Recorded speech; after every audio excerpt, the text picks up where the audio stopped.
My name's Steve Mellon. I'm a journalist in Pittsburgh, Pennsylvania. I was up here several times a week at the beginning, talking to people who've been affected, learning about the community, learning about the effects of a toxic derailment. Ohio Valley Derailment Mutual Aid is a small organization dedicated to providing direct relief to those affected by the derailment. And these are people who've had health bills that they have trouble paying, people who have left their homes because they consider their homes toxic. You can imagine what it's like to be paying a mortgage on a house that you cannot live in. So we are trying to raise money to help people meet those financial needs. Once a month, we have a food drive.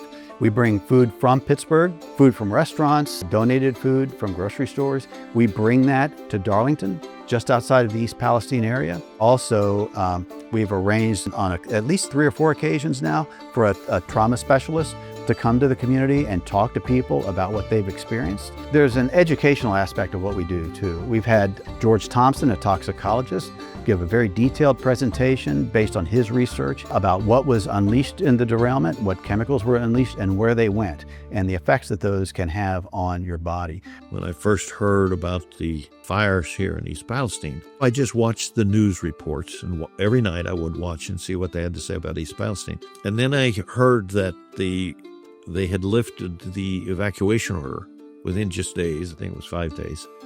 And then 2 weeks later, they had a town hall meeting and told all the people that everything was safe. And as a toxicologist, I knew that couldn't be true because I knew that they couldn't have done testing in 2 weeks. You can't do the work that fast. It takes weeks upon weeks or months to get those results back. I said, I can't believe that. I'm going to look into this.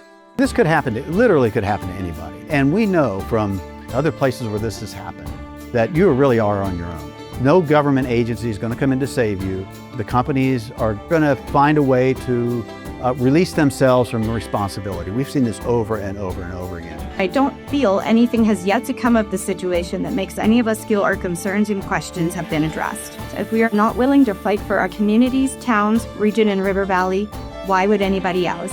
And one way you can show solidarity is by making a donation. $20, $50, $100, whatever you can afford to help people make their bills.